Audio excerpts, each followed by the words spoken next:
And we are live on YouTube. We are live on TikTok. What's going on, everybody? We're back for another Best Ball Mania $25 entry draft on Underdog. This is a best ball draft. I'm getting ready for the season-long fantasy season. I'm really just wrapping up my best ball season. Probably this week is the last week I'll be fully in on best ball season, and I'll be transitioning to the mock drafts for season long next week. Yo, what's going on in the TikTok live? We are live on TikTok. We are live on YouTube. I'm going to be doing a live best ball draft over on the YouTube live during this live stream. One player you're not drafting, though. I want to know one player you're not drafting on the TikTok live. Let me know in the comments. One player you're not drafting. There's 5 more people left before this draft starts in Best Ball Mania. What's going on? L224. How we doing, L24? How we doing in the YouTube live? Very excited for this Best Ball Mania draft. This is the last week I'm locked in on best ball drafting. Next week, I'm going to be transitioning to doing some mock drafts on these live streams. Very excited for this one, though. Kyle Pitts, that's definitely going to be a common one. Patriots running backs, unpredictable. They used to use so many. Don't think I want Ramondre. Yeah, I'm a little bit nervous for Ramondre. I do think he's pretty locked into the receiving role, though, out of that backfield. So it depends where he ends up going. I have a feeling he could slide down draft boards if the Pats end up signing a veteran running back too. All right, this draft just filled over on Underdog. We got the second overall pick. We're live on YouTube. Link is right in the TikTok bio to come watch this draft live. It's about to start. I have the second pick, which I absolutely love. I will be getting Jefferson, Chase, or McCaffrey with this pick. Someone saying JT. JT is on my do not draft list right now. I'm not taking him. I don't care how far he falls. That could definitely change depending on how that scenario works out. Is this the 32-man league draft? No, this is not the 32-man league draft. This is the channel that the 32-man league draft happens on. But right now I'm doing an Underdog draft. I have the second overall pick. You can come watch it live. If you're watching live on TikTok, you can come watch it live on YouTube right in the TikTok bio. You can come to the YouTube channel and watch this draft live. I have the second pick. Probably going to go Chase here. I haven't gotten much of him in these drafts. I've been mixing in some McCaffrey at second overall here too, though. When's the best time to draft a QB? Probably rounds 4 or 5 this year. There's really an elite tier of quarterbacks this year that drops off around the Justin Herbert, Trevor Lawrence drop off, which is like usually around round 4, round 5. So I like getting my quarterback around round 4, round 5, round 6. But there's some late quarterbacks going this year with some upside too. I really like getting Geno super late. I think he's the best trio of wide receivers in the entire NFL with Tyler Lockett, DK Metcalf, and Jackson Smith and Jigba. I'm going to go Chase here at number 2 overall to start off this draft. I'll pull up the draft board view for everyone watching on YouTube live. Yo, Jake Cook, how we doing, man? I was offered A.J. Brown for the 4th and 6th pick in Dynasty. Is that a rookie draft? I wouldn't do that in a rookie draft. Guys, we're live on YouTube doing a real draft right now, $25 best ball draft over on Underdog. I had the second pick. I got Chase. The draft started Justin Jefferson, Jamar Chase, Christian McCaffrey, Tyreek Hill, Travis Kelce. A pretty standard draft so far here. Are we scared about Kupp? Thanks for the gift, Twix. Yeah, I'm a little bit nervous about Kupp now. I still think he's a top 5 pick, but I feel a lot less great about it now that he's sitting out with an injury. But it does sound like he's going to have plenty of time to get healthy by the start of camp. So I'm cautiously nervous, just a little bit nervous about Cooper Kupp. But he had the Triple Crown last time he played a full season. He led all wide receivers in fantasy points per game last year in PPR leagues before he was hurt. So, yeah, Kupp falling to 6 is a steal. I kind of agree. And, yeah, he's starting to slide a little bit in these drafts because people don't like drafting injured players. And I really don't like drafting injured players. This has always been my mentality when it comes to injuries for fantasy football. If they're already hurt and not practicing, I'm a lot less likely to take them than if they're just deemed injury prone. I'm fine with injury prone guys that are currently practicing and not injured. Michael Thomas being the most popular one. I think I'm going to avoid Kupp because I don't feel like playing the preseason injury. Yeah, and it depends when you draft, Ethan, but it's definitely possible that we don't see Cooper Kupp really practice much at all for the rest of the preseason. That's absolutely in the cards. What is A.J. Brown worth in Dynasty? He's worth a lot in Dynasty. He's 25, 26 years old at the prime of his career. He's a top 10 wide receiver in fantasy football right now and likely will be for the next 2-3 years. How many yards does Herbie get? I'm putting him in around the 5,000 yard range. And I know that's a pretty aggressive projection, but I'm pretty in on Justin Herbert this year. I like that they went out and got a receiver for him in the draft because we know Keenan Allen's declining a little bit. And I really like Kellen Moore at OC for the Chargers. improving Justin Herbert's outlook as well. So yeah, I'm pretty in on Justin Herbert here. By the way, if you're watching live on TikTok, I'm actually in a live draft right now on the YouTube live where you can see the draft board happening. This is a real draft, $25 draft, $3 million first place prizes, tournament structure in a best ball draft. The link to that is right in the TikTok bio. So you're like 2 presses of your finger away from the draft. I had the second pick. I took Jamar Chase, and I haven't had my second pick yet. So far, the draft has gone Justin Jefferson, Jamar Chase, CMC, Tyreek, and Kelsey.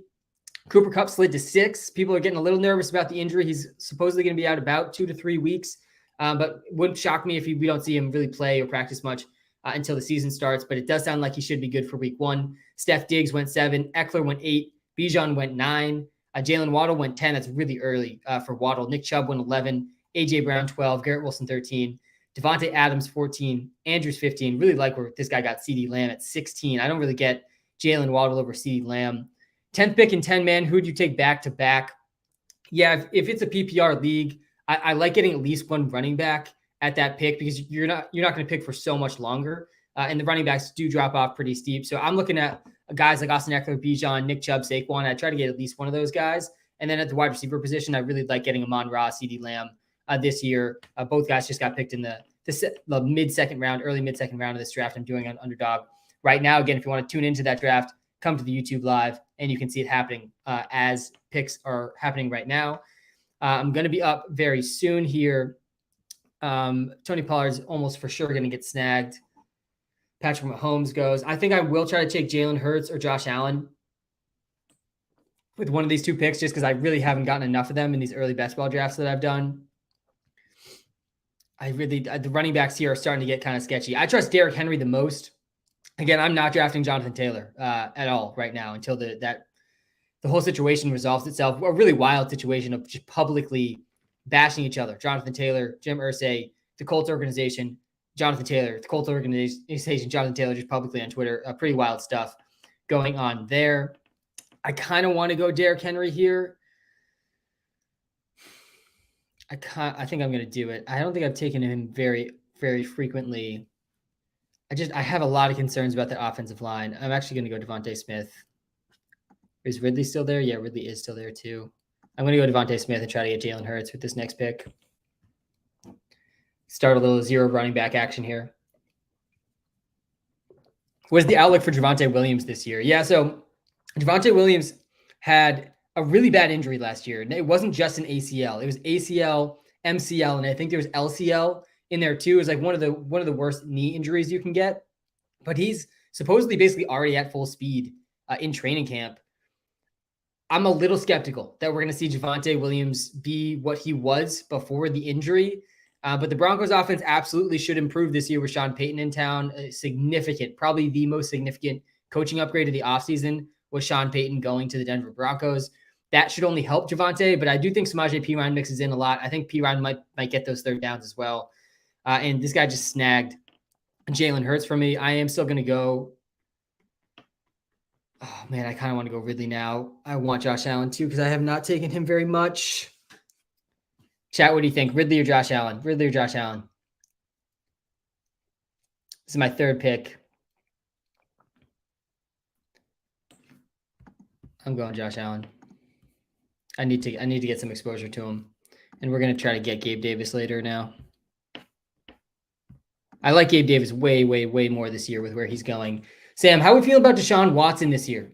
I'm in if I don't go for one of the early QBs. Yeah, I do think there's a teardrop right around Deshaun Watson. I like Trevor Lawrence like a decent amount more than Deshaun because I think Trevor Lawrence has significantly better weapons around him than Deshaun. I think Amari Cooper, Calvin Ridley, I honestly won't be shocked if by the midseason we're saying Calvin Ridley's a much better weapon there. And then at number 2 receiver, I'm taking Christian Kirk over Elijah Moore all day long. And Njoku, Evan Ingram, they're kind of comparable. But I think the Jaguars are going to throw more than the Cleveland Browns. So I think there's a teardrop, though. Like I'd like Tua a lot, too, if you have faith that he can stay healthy for the whole season, which I think is a better likelihood than most people realize. I think I would rather Tua than Deshaun if both play a full healthy season. I mean, Tua was in the MVP conversation before he got that initial injury last year. Small sample size, but he has 2 of the best receivers in the NFL. But I don't hate Deshaun this year. We've seen Deshaun be a top 5 quarterback in the NFL. It just has been about 3 years since we've seen that. But I'm okay with taking Deshaun if you're going to go late QB. My favorite late QBs in general, I do like Tua late. I like Anthony Richardson late. I'm not sure he's going to start week 1, but whenever Anthony Richardson does start, I'm pretty in on Anthony Richardson. But then there's also these guys like these 3 quarterbacks, Geno Smith, Aaron Rodgers, Jared Goff, especially Geno and Rodgers. Rodgers was the MVP 2 years ago, and he's getting better receivers this year than he had last year. He's got Garrett Wilson. He took some of the Green Bay Packers receivers with him, of course. And then Geno has, I think, the best trio of wide receivers in the entire league. And the Seahawks showed last year that they're willing to air it out with Geno Smith. So I do like Geno a decent amount as well. Guys, if you're watching live on YouTube, make sure you hit that like and subscribe button. If you're watching live on TikTok, hit the follow button. I'm going to have to say Dalvin Cook, he's out of gas. Yeah, I don't think I'm going to be drafting much Dalvin either. Who should I draft in a 3 receiver league? Yeah, I mean, draft receivers. I really like targeting Calvin Ridley very aggressively. He's dealing with like a small toe injury as of like a couple days ago or yesterday. That's not too concerning for me. I've seen him go as early as the 2nd round recently. I don't know if he counts as a sleeper if he's going in the 2nd, 3rd round. I do have a decent amount of sleepers that I do like. I'm actually in a live draft right now on Underdog, which you can watch on YouTube. The draft board you can see literally live as it's happening on the YouTube live. Link to the YouTube live is right in the TikTok bio if you're watching live on TikTok. I started this draft. I had the 3rd overall pick. We're doing a 0 RB build here. I started Jamar Chase, Devontae Smith, Josh Allen. That's how this one started for me. I went in kind of knowing I wanted to try to get Jalen Hurts, Josh Allen in this draft because I haven't taken enough of them in these best ball drafts I'm doing. And Njoku, Schultz, or Kmet, I would rank those guys in that order. And I think Njoku is significantly above the other 2, above Schultz and Kmet. Josh Jacobs going in the 4th round. The second Josh Jacobs reports, I think he's going like beginning of round 2. I think once he reports, I mean, he led the league in rushing yards last year. Let me pull this up here. If you're watching live on the YouTube stream, you can see a little sneak peek of the WalterPicks draft tool, which is live right now in the App Store, by the way, for everyone that hasn't checked it out. Check out the WalterPicks app. One of the best ways you guys could possibly support me, by the way, without spending a single dollar, is just downloading the WalterPicks app, tossing it a 5-star review in the App Store. If you do that, toss a little star emoji in your comment, and I'll try to prioritize your comment. I do appreciate the 5-star reviews. We just saw Josh Jacobs go after Jahmyr Gibbs, and I'm in on Jahmyr Gibbs, but man, I think you got to be taking Jacobs over Gibbs. Jacobs has 19.3 fantasy points per game last year, 120 yards a game. He was averaging almost a touchdown per game.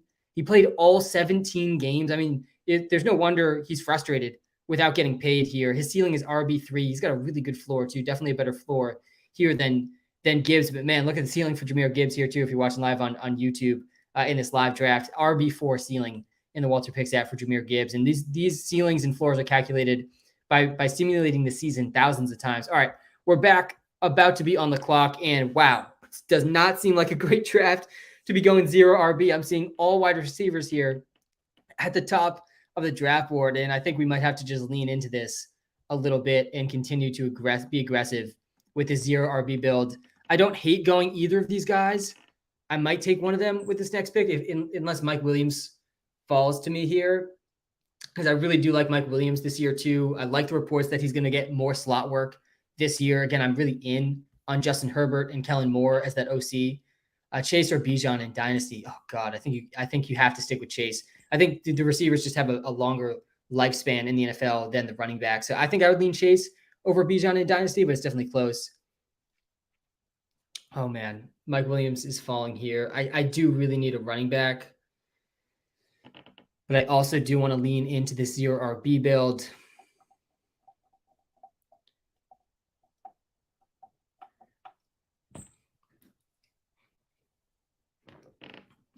We're going Mike. We're leaning into it. We're starting this draft extremely aggressive. This is pretty aggressive for me. Not taking a running back in the first 5 rounds. Again, I'm doing a live draft right now on Underdog on YouTube. So if you come to the YouTube live, links right in the TikTok bio, you can see a draft board being filled out live on the screen right now. I had the 2nd overall pick, and I am going 0 RB. I just saw a comment in TikTok asking about 0 RB. This is a half PPR league. The 0 RB is better in PPR format.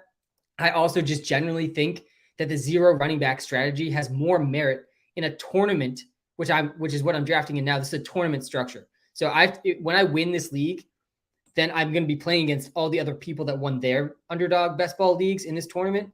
And then I have to win. I have to beat them in a league. And then I basically have to do that 3 times to win the contest. So I'm playing in a massive tournament with hundreds of thousands of teams.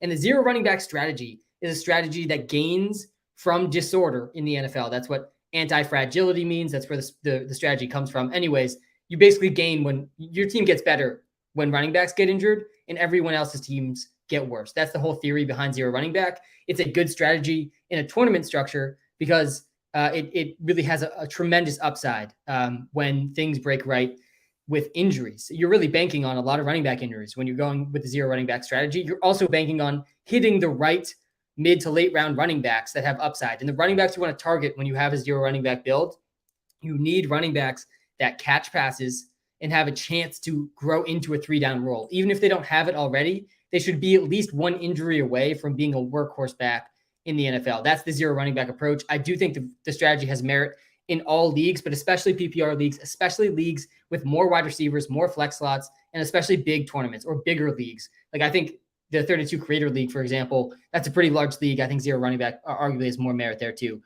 A Gronk and Henry Ruggs, yeah, pretty good guys not to draft this year. Same with Aaron Hernandez. Someone just offered me Mike Evans and a first for DJ Moore in Dynasty. Do I accept? Yeah, Mike Evans is close to toast in Dynasty leagues. Unless you're in a win now mode, I don't love it. Unless you feel really confident that first is going to be a early first round pick. That's the thing about trading for first round picks at this time of the year is you don't know in Dynasty how early is that first round pick going to be, and that really does have a lot of risk with it. Is zero running back the hater strategy? LOL. No, Ethan, I don't think it's necessarily the hater strategy. I don't think it's something you want to do in all of your drafts. Again, I think it's a really high risk, high reward strategy, which I think it makes more sense in tournaments like I'm drafting in now. Like you got to understand in this tournament that I'm drafting in, I can maybe pull it up actually here. I don't know if I can I pull it up here? Yeah, here you go. I'm pulling up on the YouTube live here. Again, if you're watching live on TikTok, I'm in a live draft on YouTube. Link is right in the TikTok bio. Look at this prize structure for this tournament. First place gets $3 million and 10th place gets 30,000. Look how steep of a drop off that is. And like this is why, being risky and taking high risk, high reward can really pay off big because you got to give yourself a chance at that first place prize. Otherwise, you're really just drawing dead from an EV perspective in a tournament like this. But going back to this comment, Ethan, I think in like your standard home league, it is a little bit of a hater strategy because there's a good chance some of these early running backs just straight up win leagues as long as they stay healthy throughout the season. Who's your favorite rookie wide receiver this year? Yeah, there's a lot of rookies I'm excited to see in the NFL this season. I think the one I'm most excited for is JSN, but he finds himself in an offense with 2 other really good receivers, Tyler Lockett and DK Metcalf. We can see here, I think he might have just got picked actually. Yeah, he got picked in the 5th round. He's going the earliest. I wouldn't take him over. I don't think I'd take him over Tyler Lockett. He's going before Tyler Lockett in almost every draft that I've seen because people are just so excited about the unknown rookie. He's my number 1 rookie in this class from a talent perspective. But I think from a fantasy perspective, I wouldn't be shocked, man, Gabe Davis gets sniped if I was going to go another receiver here. Let's look at the running backs I'm looking at. Miles Sanders, absolutely, I will consider here. I think both of these guys are solid zero running back targets here as well. Miles Sanders, David Montgomery, DeAndre Swift. I don't hate these options either from a zero running back build perspective, which I'm doing right now. I got Josh Allen, right? Yeah, I do kind of like getting with the zero running back build one of these elite tight ends too. I'll probably take one of them here with one of these picks. I do like going Miles Sanders here. I'm going to get to this one in the YouTube live, this comment in a second. We are going to take Miles Sanders here as my first running back on this squad. So Miles Sanders, I just snagged in the last end of the 6th round. Again, I'm doing a live draft on YouTube. If you're watching live on TikTok, come to the YouTube live. Link is right in the TikTok bio. I'm doing it. I did a zero running back build here. I had the 2nd overall pick. I took Jamar Chase, then Devontae Smith, then Josh Allen, then Terry McLaurin, then Mike Williams, and then Miles Sanders. I'm about to be back on the clock here with my next pick. And I think I'm going to go Goddard or Waller. I do kind of want to go Monty or Swift here also with this build and maybe just make up the tight ends I feel really strongly, and I have felt this way pretty much all of best ball draft season. I've been drafting for the past month and a half at this point pretty aggressively. There's a really steep drop off at the tight ends after Darren Waller. I think the step from Waller to Ingram is just so large that I do like trying to get one of those guys, especially in this best ball format. Man, Montgomery or Swift. I don't think Swift can be just this workhorse back for the Eagles that I'll need him to be. So I'm going to actually go Monty. I'm going to pass on the elite tight end drop off tier here for the zero RB build. I like getting Monty here. I think he's a really good zero running back build guy. Jahmyr Gibbs is going to have a huge receiving role, obviously, in this offense. And I think he is the higher ceiling. He's also going 3 full rounds earlier than David Montgomery. But I think Montgomery is the guy that's probably going to be in that Jamal Williams role from last season that scored almost 20 touchdowns. I really like the Lions offense. I like the Lions offensive line a lot as well. So yeah, I'm kind of liking how this team is shaping out here so far for me with the zero running back build. Again, if you're watching live on YouTube, watching live on TikTok, come to the YouTube live to see a draft I'm in live right now at the second pick. It's a real money draft happening, so you can get a good sense of where guys are going right now so far this year. Okay, hey Sam, you rank these guys: Ridley, Stevenson, ETN, and Hall for fantasy. Yeah, so let me pull up the WalterPicks app here actually as I answer this question. You can download the WalterPicks app 100% completely free right now in the iOS and Android app stores. There is a free trial that unlocks all of our ranks as well. If you're watching live on YouTube Live, you can see some of the ranks here on the screen. So let's start with the Breece, and I'm going to go position by position here. So you said Breece, Stevenson, ETN. Yeah, so Breece, Stevenson. Let's start with these two. And we give Breece a slight edge here. I'm pretty sure Mondre is going earlier in a lot of the drafts that I've seen. If you look at the draft that's happening right here, they went really close together. Mondre went 30th overall. Breece went 32nd. Breece is not up to full speed ahead yet in camp. But guys, there's a report that Breece, he ran a speed that would have broke the fastest speed in a game in the NFL like a month ago. I think Breece is going to win leagues this year. I think Breece Hall is Saquon Barkley 2.0. I absolutely would rather have Breece than Stevenson on my team. I wouldn't be shocked if Breece gets off to a slower start than Mondre. I do like Mondre's receiving role pretty locked in on the Pats, but there's obviously a lot of question marks about the Pats offense overall. I have more confidence in the Jets offense. And yeah, just look at these numbers from last year, guys. Breece Hall, 16.4 points per game to Mondre's 14.7. He averaged more yards, more touchdowns, and he played far less snaps. He obviously played less games here as well, but it's really the passing game work that gets me excited in the efficiency for Breece Hall. And I think I'm taking both these guys over Travis Etienne. I don't see I don't see a clear path to Travis Etienne getting a big receiving role. So I think I take Breece Hall and Mondre over those guys. I'm taking Ridley over all of them, though. Let me compare Breece to Ridley now, because Ridley, guys, you got to be in on Ridley. And if you weren't, really into fantasy like 3 years ago, then I don't think you can really understand why you have to be in on Calvin Ridley. Calvin Ridley was a top 5 wide receiver in the NFL before he got hurt. And then before he bet on a game and got suspended for an entire year, he was a legit top 5 wide receiver in the NFL. And there were even people arguing he was number 1. And that was in a really elite time for receivers, as is right now. I'm not arguing he's the best or even that he's top 5 right now, but you're not paying a top 5 price. He's going in the 3rd round right now. I'm taking Ridley over T. Higgins. I'm taking Ridley over DK Metcalf. I take him over Devontae a lot as well. I took Devontae in this draft over him, but I think there's a real case for Ridley over Devontae Smith too. He's got a ceiling of wide receiver 4. He's going like a decent amount after Breece Hall in this ADP here, but we're projecting him for more points per game, or Walter is at least in PPR scoring. If this ADP is realistic, though, in your drafts, then maybe it does make sense to go Breece over Ridley. If he's actually going to go at pick 60 in home league drafts, then I would wait for him one more round and take Breece instead. But I personally think I'm in on Ridley a little bit more than Breece right now. Yeah, I did, Yarsma. I saw this. I saw the clip, and it's hard not to get excited, when you see clips like that, especially for a guy like Ridley who we haven't seen in so long. Clips like that, usually they really don't mean much. I saw the George Pickens catch. I'm not moving him up the fantasy ranks, but you see a guy like Ridley who we haven't seen play in basically 2 years, and that is good to see. It's one of the more encouraging signs from training camp so far is Ridley. He did have like a small toe injury or something, but I sounded like that was pretty minor. Not too much to be concerned about there.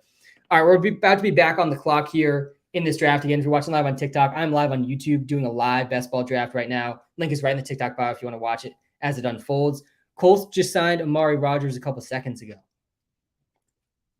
That's relatively irrelevant news, but thanks for letting us know in the TikTok comments. I think I'm going to go RB here, most likely. I don't feel super compelled to go tight end. I don't hate David Njoku.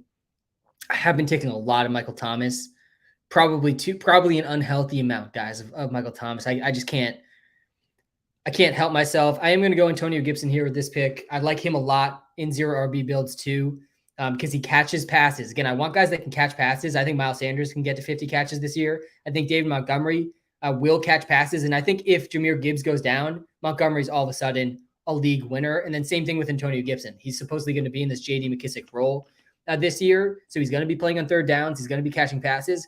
And if Brian Robinson were to go down, I think Antonio Gibson can be a league winner. I'm a little less bullish on, the Commanders offense than the Lions offense. But nonetheless, I do like him in the 0 RB build that I have going on. Part of me wants to go Njoku here, but I think I'm going to go with a late tight end strategy with this build and go with 3 tight ends. If I get Njoku, I probably can get away with 2 tight ends still. AJ Dillon versus Rashad Penny is a tough one. I'm going with AJ Dillon here. Similar logic here to why I didn't want DeAndre Swift a part of this 0 running back build. I like Penny a lot in these best ball drafts. I don't need to guess which weeks Penny's going to rip off 100-yard games and multiple touchdown games, but AJ Dillon, I think, is the guy that's more clearly one injury away from being a league winner. So we started the 0 RB build, and I ripped off 4 running backs with my last 4 picks, and I'm feeling much better about the squad. Honestly, now I think all 4 of these guys can win leagues. 3 of them are an injury away from winning leagues just straight up. I don't think Sanders needs an injury to be able to win fantasy leagues this year. I think the Panthers, as a team overall, are being pretty underrated and have a real shot in that division. So just to summarize, if you guys are watching live on TikTok, we are live on YouTube. I'm doing a live draft, $25 real draft here, best ball draft on Underdog. Link is right in the TikTok bio to come to the YouTube live. I had the 2nd overall pick, and unintentionally, it became intentional around round 4. Did a 0 running back build with this draft. So I started with Jamar Chase at number 2. Justin Jefferson went 1st overall.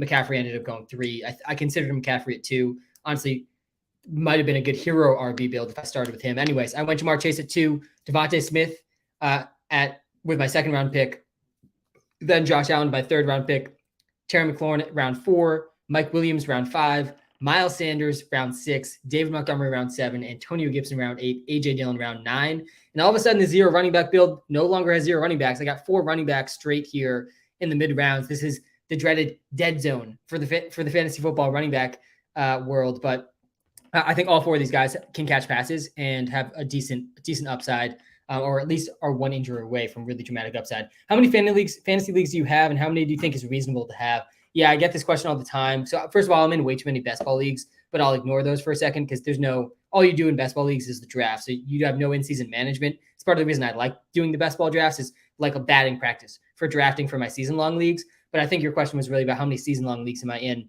I'm in too many. I think more than 2, and you cross the threshold of being in a little too many leagues to the point where you're starting guys that you're also playing against. And that does take away some of the fun, and it does start to get a little overwhelming. If you're in more than 2, I think there's another threshold at like 5 that's just like, okay, this is becoming almost like a part-time job at this point. I'm in about 8 fantasy leagues, and I think 6 of them, if I'm counting correctly, I'm in like 6 high-stakes leagues that I like really care about and have pretty significant stakes on the line.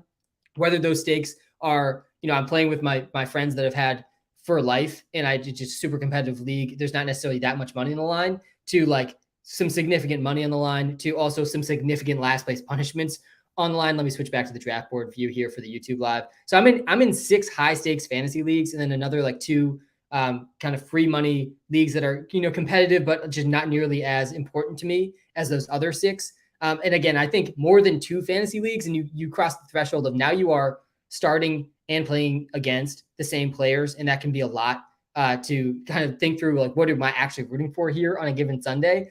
I also do so many best ball drafts that I'm kind of rooting for everyone at some point, but there's always a few leagues that I'm always into the most and have the highest stakes for me. Okay. Yeah, I'm not drafting DK. I don't know why, or Debo. Yeah, I'd push back the most on Debo there. DK Metcalf is going to be an interesting one because Tyler Lockett's really elite, and I think JSN, the rookie they drafted, is the best rookie wide receiver in this class, and I think he's a really, really elite wide receiver as well. Judy top 10 lock. I can't wait. Yeah, I've taken a lot of Jerry Judy. Judy is going really early. I don't think I've seen him slide past round 4 in a single draft, and he went pretty early, round 3 in this draft. Maybe round 3 actually is where the round that he really is going. It's early round 4. I don't think I've seen Jerry Judy slide past early round 4. He went late round 3 in this draft that I'm doing right now live on YouTube. Again, link to the YouTube lives right in the TikTok bio. Guys, if you are watching live on YouTube, smash the like button, hit the subscribe button. If you're watching live on TikTok, appreciate the likes as well and the follows, of course. We're going to be going live all season, all draft season. We're back on the clock here. And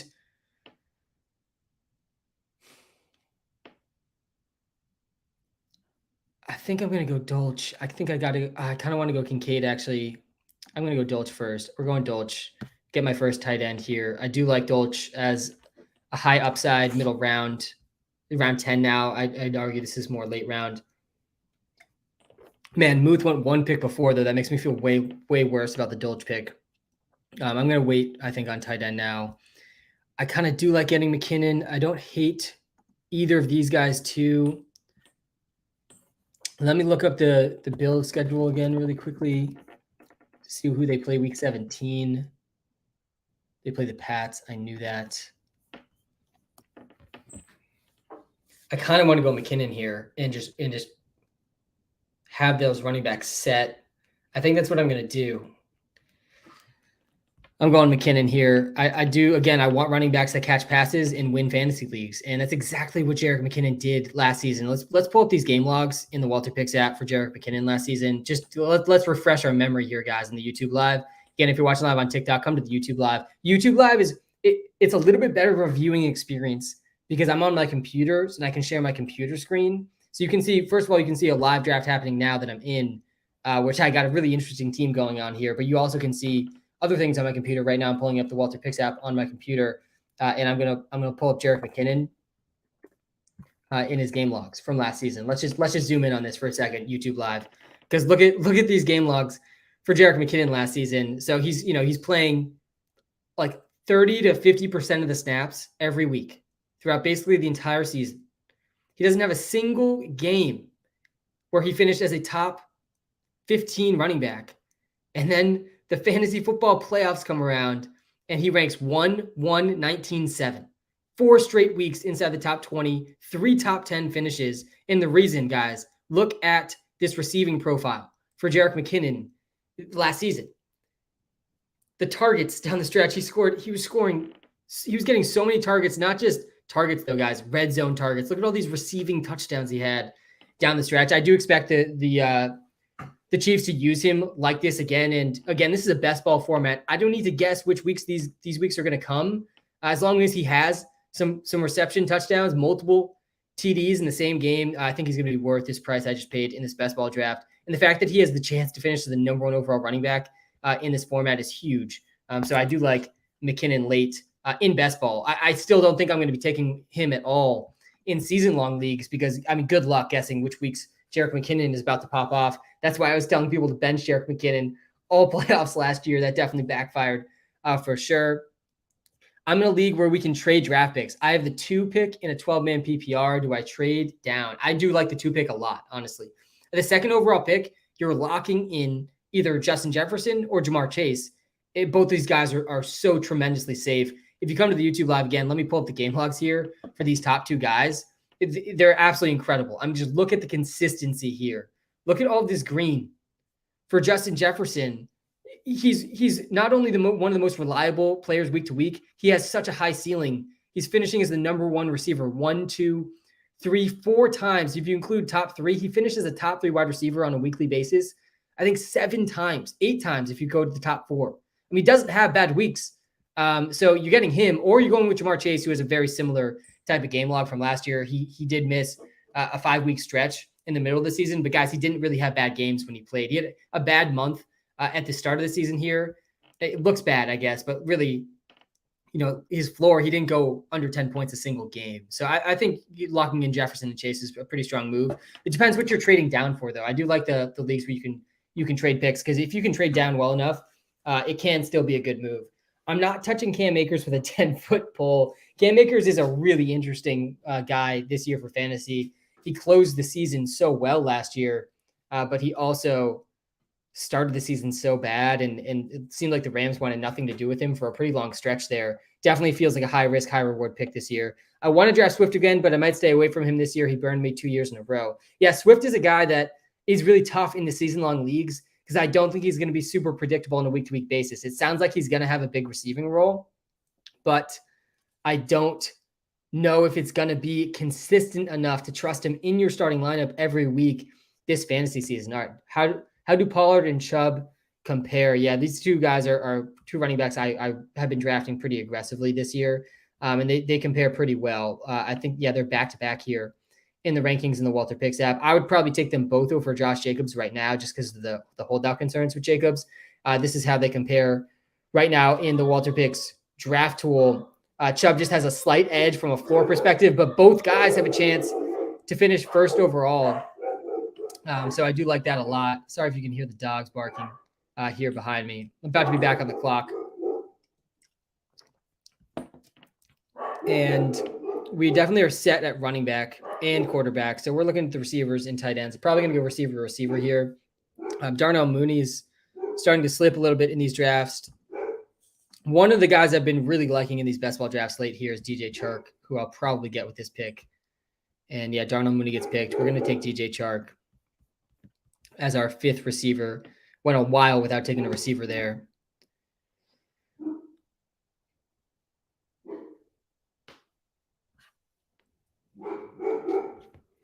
What are the quarterbacks looking like? I don't hate going Kyler with a Josh Allen build.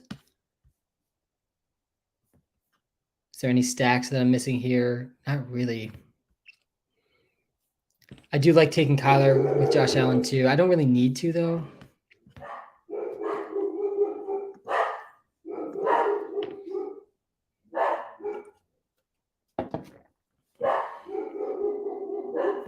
We're going to do it. We're going with Kyler.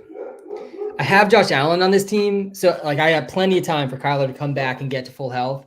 And he has, pretty good upside once he's back to full health late in the season. And I don't think just because the Cardinals are going to be so terrible that they will hold him out like insanely long. I expect to see Kyler Murray playing by week 5, kind of the latest.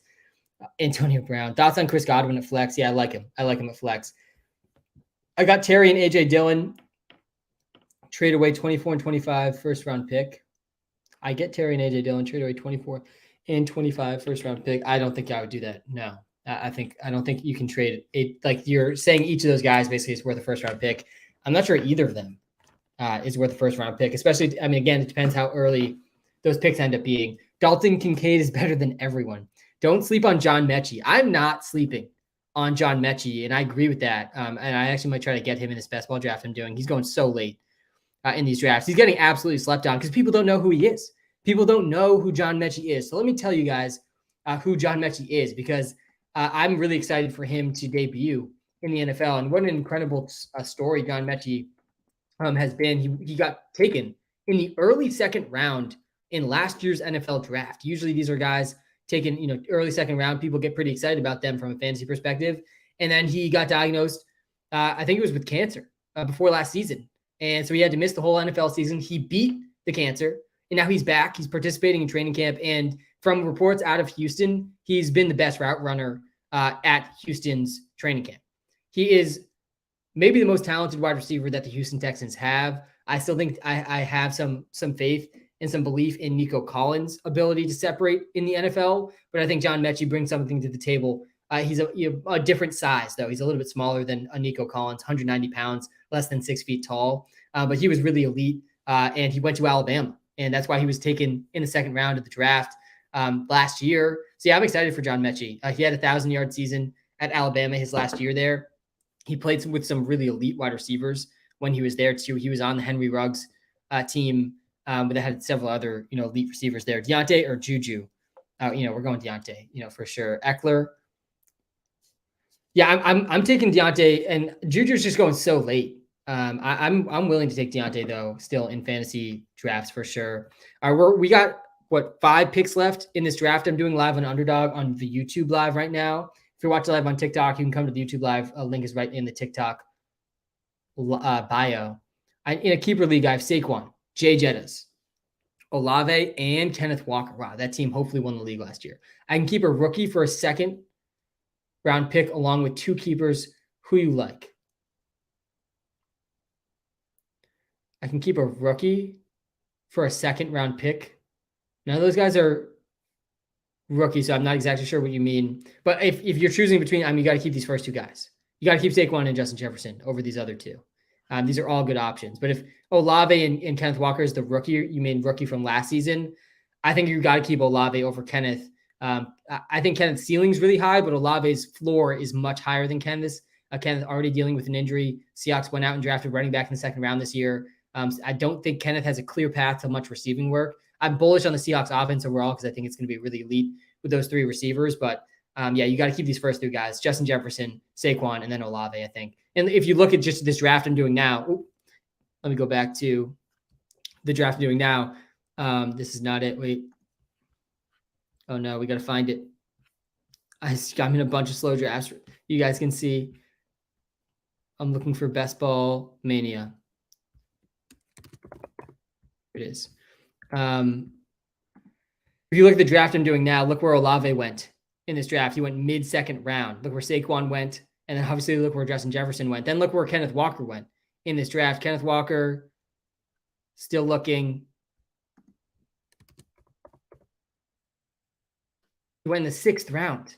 So yeah, it's not even close, from a value perspective, just looking at these drafts. Okay, I'm on the clock. We're going John Mechie. Shout out John Mechie to whoever mentioned him in the TikTok live. I just took him in this draft as my 6th wide receiver. I think I'm going to go for a 2-6-8-2 build here, maybe 2-5-8-3 build with 3 tight ends. I did take Kyler, so I kind of like getting 2 of these 3 tight ends. And then I can focus in on running. I guess I'm not going to take another running back in this draft. After not taking a running back in the first 5 rounds, I basically fired away 5 straight, and then I'm ignoring the position now for the rest of the draft. I kind of like Donovan Peoples-Jones here with where he's going too. I think he can have some spike weeks. He definitely had some spike weeks last year. Elijah Moore is obviously in town now, but I think he had a pretty good connection with Deshaun last year. Let me pull up the Donovan Peoples-Jones game logs. Well, this is one of my favorite new features, by the way, in the WalterPicks app that you're seeing on the YouTube live right now. Again, one of the best ways you guys can help me out is tossing the WalterPicks app a 5-star review in the iOS or Android app stores. It takes you 2 seconds, and can't express enough how much that helps. Also, it's completely free to do. If you toss a star in your comment, I'll know you did it. I'll prioritize your comment. Need help in an auction draft? Any input? Yeah, I have some input for the auction draft, people. It's like every auction draft is different, and I've been thinking through trying to build a WalterPicks auction draft tool for a while. Probably will have that launched next NFL season and not this draft season. But you want to see how the first few auctions go, because that's going to give you a sense of how aggressive people are being, how expensive the most expensive players are going to be, and it's going to give you a sense of how to find value later in the drafts. But the best thing I can tell you to do for an auction draft is have a sense of the tiers of players going in. That's how you're going to identify value in an auction draft. So like the top tier of quarterbacks, for example, we're talking Patrick Mahomes, Jalen Hurts, Josh Allen, right? That's the top tier. So if Josh Allen's going 20% less in an auction than those other 2 guys, that's a really, really good value. I think tiering players is the best way to approach an auction draft. The tier that I would consider at tight end, I think there's a really significant drop-off after the 7th best tight end this year. The tier of tight ends, it's Travis Kelce is in his own tier. Mark Andrews is right below him with TJ Hawkinson.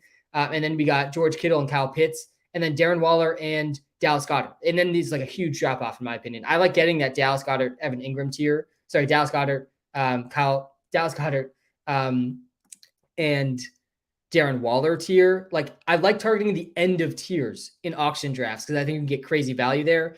The last thing I'll say though with the auction drafts is don't be afraid to spend up for some of these really elite players. You don't want no first and second round picks on your auction draft team, and oftentimes people hunt for value too much, and that's what ends up happening. I had an insanely dominant auction draft league last year that I won, and I paid up for Christian McCaffrey in that league, and I think he was the first or second most expensive player in the league, and I still won. So like you can still pay up for the really elite guys, but just make sure you're paying up for the top of a top tier, and then really target like the bottom of top tiers down the line. That's my general auction draft advice. Pretty nuanced, and again, every auction draft is different. Depends who you're auctioning against. Okay, what round for Jalen Hurts? Yeah, I think it's round 2 or 3. Ideally, you're not taking a QB in round 2. You can see Jalen Hurts went round 3 in this draft. I don't think that's terrible either. Should I trade away Stevenson in fear that the Pats sign someone? No, I don't think the Pats signing someone is really going to impact Stevenson's role all that much. They don't want Stevenson to be on the field all the time. He's not going to be this every down workhorse running back that people love in fantasy football, but he is going to be an efficient receiving back in fantasy, especially PPR leagues. He's going to get passes. I think he had a stretch last year of 6 straight games where he had over a 20% target share. You do not see running backs command a target share like that very frequently in the NFL. So I think Mondre's locked in as the best receiving back on the Patriots. I think he's going to get a decent amount of the goal line work, but whether they sign someone or not, I don't think it's going to impact his role like all that much. So no, I wouldn't trade him under the pretense of, so they're going to sign someone. Is there a world where I get Waddle at the last pick, second round? Definitely there's a world. There's absolutely a world. He actually went in the first round of the draft I'm doing right now, live on YouTube. Link is in the TikTok bio if you want to see the draft board, which is going on right now. But yeah, he went 10th overall, which I thought was egregiously early. But usually he's going in like the mid to early second round. So there's definitely a chance he slides to the late second. It depends how aggressively your league attacks running backs. I'm keeping Waddle for 21. Who should I target around him? Yeah, I like that a lot. I think if you have Waddle, I do really like targeting Tua. He's going to go for basically nothing in an auction draft, assuming it's like a 10 or 12 team league. You're probably going to get him for like less than five auction dollars. And he's probably, if Tua stays healthy, that's obviously huge for Jalen Waddle. So you're getting a nice correlation there. And if Tua stays healthy, like he legitimately could be in the MVP conversation like he was last year. He has Tyreek and he has Waddle. And that's enough to be in the conversation of MVP, in the current NFL. So I'm okay paying down at Tua. Is Kelce a nice 105 pick? Yeah, that's right around where I think he should be going in these early drafts that I've been doing. You're getting elite wide receiver in your tight end slot. It really is. It's just unmatched advantage. All right, we're going to go.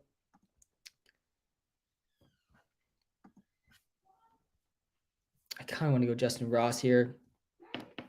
We're going to do it. I don't think I've taken him very frequently in these drafts. And then we're going to end this draft with 2 straight tight ends. I think I'm going to start with Trey McBride to get that stack with Kyler. And then I'm going to end with Hunter Henry if he's there. And we're going to close out this build, a 2-5-8-3 build. These late tight ends that are around are why I kind of like waiting on tight ends in these best ball drafts. In season long, again, my season long strategy is I want one of those top 7. I really want one of those top 7. And I'm not going to pay up for anyone else in a season long fantasy draft. I'm going to wait till the last round. I'm going to get, whoever's there basically in the later rounds. Then I'm going to scrap it together on the waiver wire, like most other teams are going to have to do if you don't get one of those top 7 guys. So Mike Gesicki goes here. I think Trey McBride, I feel like actually might be more likely to be there at my next pick than Hunter Henry, just because of this report. And people like these reports impact ADPs really strongly. So I'm actually going to go Hunter Henry first here and lock him in. I really like Hunter Henry in these best ball drafts. He's supposedly been Mac Jones's favorite red zone target in these early drafts. In these early practices. T. Higgins at his draft price is someone you're not drafting. That's reasonable. I think that's a reasonable take. And at price is always a good way to frame, whether or not you're going to take someone. Like obviously T. Higgins is good, but if he's going to go in the mid-second round and you're taking him over guys like Tony Pollard and Derrick Henry and Josh Allen and Patrick Mahomes and Jalen Hurts, and Josh Jacobs, like, yeah, I'm okay. I think I'm okay with that take. Fading Dameon Pierce. Yeah, I think Dameon Pierce, decent. He's got a decent chance to land on my do not draft list. I don't feel great about it because I actually think the Texans O-line is going to be better than people expect. But I don't see a clear path to him catching very many passes. I don't think the Texans offense will be that great in general. And they signed Devin Singletary this offseason. I don't think Singletary's like great. But yeah, I don't know. I'm a little mid on Dameon Pierce as well. I don't think I've gotten him in many drafts, but I'm a little bit nervous about putting him on my do not draft list. He's not firmly on the do not draft list for me yet, because I do think there's a lot of talent there. I just have my main concerns with him is can he get to a 50 reception season? I'm just not so sure about that. Tony Romo because he's retired. That's a pretty easy one, Zach. Justin Jefferson because, oh gosh, I'm not even going to say that one out loud. I like Pierce. He's too good. Trust me. I do not draft Justin Jefferson is definitely a bold take here. Bijan and Diggs at the turn, good. Yeah, that's fantastic. I think neither of those guys should be available at the turn if you're looking at like a 10 or 12 team league. At what pick does Kelsey become a no-brainer? It's like about the mid-first round. At a no-brainer, like if you're there at the 8th overall pick and Kelsey is still there, like once Diggs is off the board, like if we go back to this first round here, if you're watching live on YouTube still, and shout out to all you YouTube live people, I'm going to get to this rank question in the YouTube chat in just a second.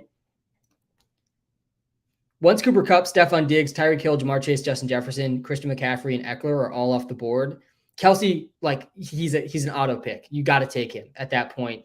I'm taking him over Bijan, I think 100%. So yeah, I think like realistically, that's when Kelsey becomes a must pick. And I think there's a pretty good argument for him over guys like Stephon Diggs and Austin Eckler and maybe even Cooper Kupp. He went 5th overall in the draft, the $25 draft I'm doing on Underdog right now. That's pretty standard with where I've seen him go in all the drafts I've done. Would you take him first? No, I'm not taking Kelsey first. I'm not taking him over Justin Jefferson or Jamar Chase or Christian McCaffrey. Absolutely not. You lagged for me. Can you answer again? Auction keeper league, keeping Waddle. Yeah, so I would target Tua at a cheap cost because there's a correlation of success there. And you're going to get Tua for basically nothing. Like really, there's going to be a few QBs that people bid up, and Tua is probably going to go for less than $5 in that draft. So I'd like targeting him for sure. Picking Tua first pick in 12 MPPR thoughts. Hopefully there's not a last place punishment in your league if that is your plan. Not touching Jacobs. Yeah, I'm firmly away from Josh Jacobs right now in the drafts I'm doing right now. But the second that Josh Jacobs reports, I'm back in on Josh Jacobs. That's the current way I'm thinking about it.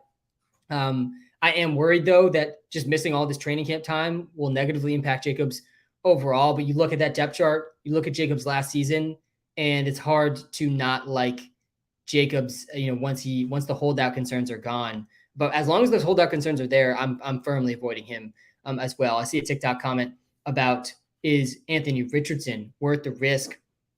And he's not that big of a risk because look at his price. His price isn't that risky. He's going as the 12th quarterback in average draft position right now. And I think he's even started to slide down maybe a little bit. I'm not exactly sure where he's at on ESPN and Yahoo. He's probably egregiously low on at least one of those platforms, but he's not that big of a risk because you don't have to pay that much to get him.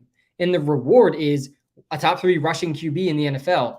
There's definitely some concerns about his passing ability, but there's no concerns that he can throw the ball extremely, extremely far, and that he is one of the most athletic, if not the most athletic quarterback prospect we've ever seen. He's already getting first-team reps in training camp. He's going to start games this year. He could start as soon as week 1. I think there's a really good case for him in the mid to late rounds of season-long drafts. And again, I don't think it's that risky because he's going so late in drafts. I really like getting Hayden Hurst, by the way, here for the YouTube live people that watch this whole draft. 18th round, Hayden Hurst. Yeah, he signed me up for that all day long. And we lock in this team.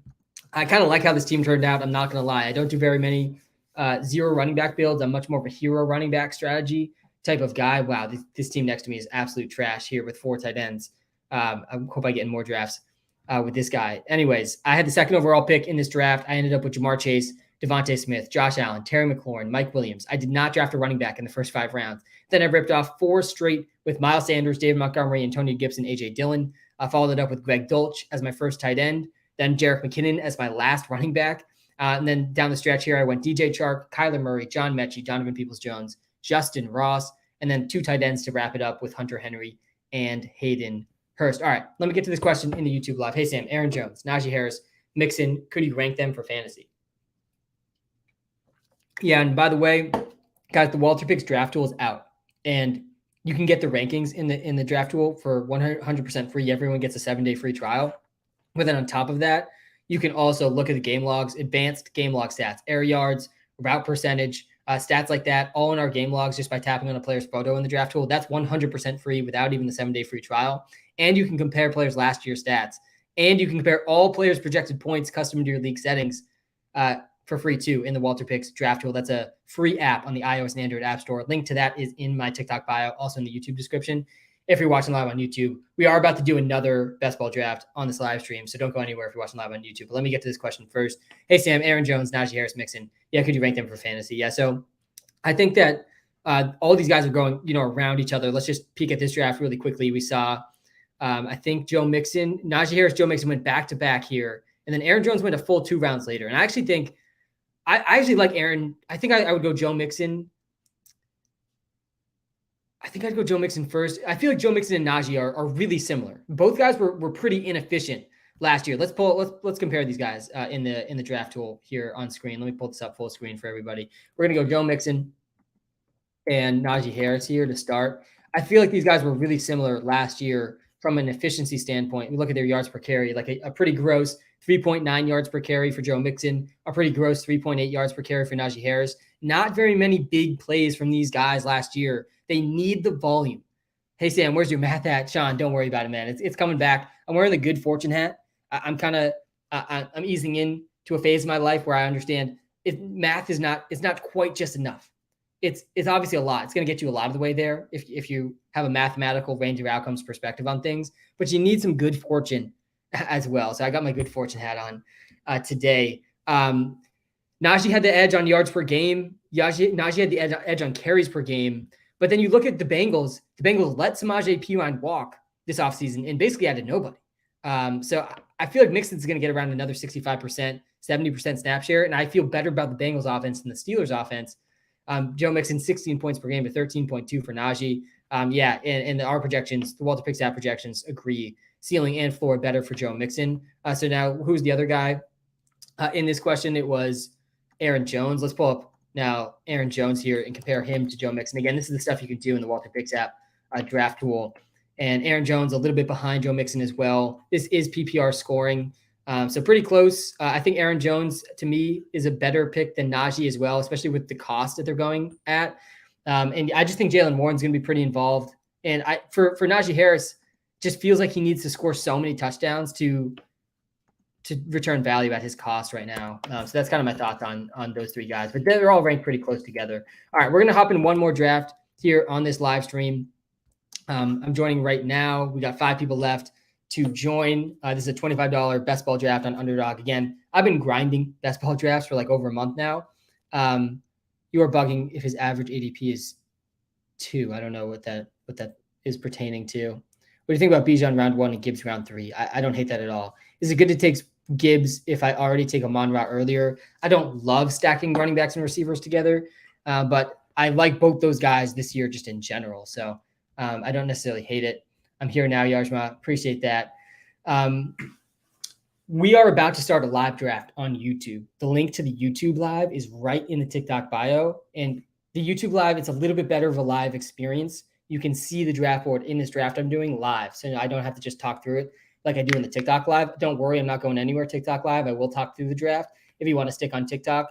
But the YouTube live, I'm just telling you, it's a little bit better of an experience. You can literally see the draft board as I'm picking. The draft just filled. I have the 12th overall pick in this draft. So I had the 2nd overall pick last draft. This one will be much different. I have the 12th overall pick in this draft. This is a $25 draft over an Underdog. I'm not touching Fields. That's an interesting one. Who do you think for first pick? Yeah, it's Justin Jefferson. I think it's Jefferson. Last year I was in on CMC. That ended up working out fine for me. He played every single game. But I think this year I've shifted teams a little bit. I'm in on Jay Jettas at 1 overall. I just think he's so safe. He's just too safe. You look at the game logs for Justin Jefferson, and he doesn't have bad weeks. I think he finished as a top 3 wide receiver on a weekly basis in over half of his games last year. I mean, just an insane floor ceiling combination for Justin Jefferson. So I do like taking him first overall. a lot of people saying, who is one player you're not drafting this year? A lot of people saying like Tom Brady or guys that aren't in the league anymore. That's a pretty easy choice. But the thing is that nobody's drafting those guys. So let's get a real take here. Now, CMC should finish the season healthy. Yeah, I'm not in there. I'm not in the game of trying to guess which guys are going to get hurt. Guys, you can't predict the injuries as well as you think you can. What do you think of Stevenson? Yeah, if he continues to slide, I think if Stevenson gets to like the 4th round of drafts, I'm going to be in on him. I think his role is pretty locked in. Whether the Pats sign a veteran running back or not, Ramondre Stevenson he has the receiving role that you want the running back, historically speaking. You want the running back that has the best receiving role on the Patriots. They always pepper the running backs with targets. They've done this for so many years, and right now that is Ramondre Stevenson. Not only is the most talented running back on the team, but he's by far the best receiving back. He's going to be out there on 3rd downs. He's going to catch passes on 1st and 2nd down, and that's huge in PPR formats. So I don't hate Ramondre Stevenson. I just don't think he's going to get to a workhorse level role that some people want for him. He really started to lose some steam down the stretch last year with the role that he had while Cooper Kupp went 6th overall, again, back-to-back drafts. He's starting to slip a little bit with his injury news. We're doing a live draft on YouTube right now, by the way. It's the 1st round of the draft. You can see the draft board happening live on YouTube. Link is right in the TikTok bio. You're like 2 presses of your finger away from the YouTube live draft board. This is a $25 real draft happening that I'm in. I have the 12th pick. It's not my pick yet. Draft started Justin Jefferson, Jamar Chase, then CMC, then Tyreek, then Eckler, then Cooper Kupp, then Stephon Diggs. Kelsey's probably about to go here at 8th overall. This is about as late as I've seen Kelsey go. He's going to go 8th or 9th here, almost definitely. Bijan will probably go before my pick as well. AJ Brown goes. Man, if I get Kelsey at 12, that would be pretty hype. And there goes Bijan.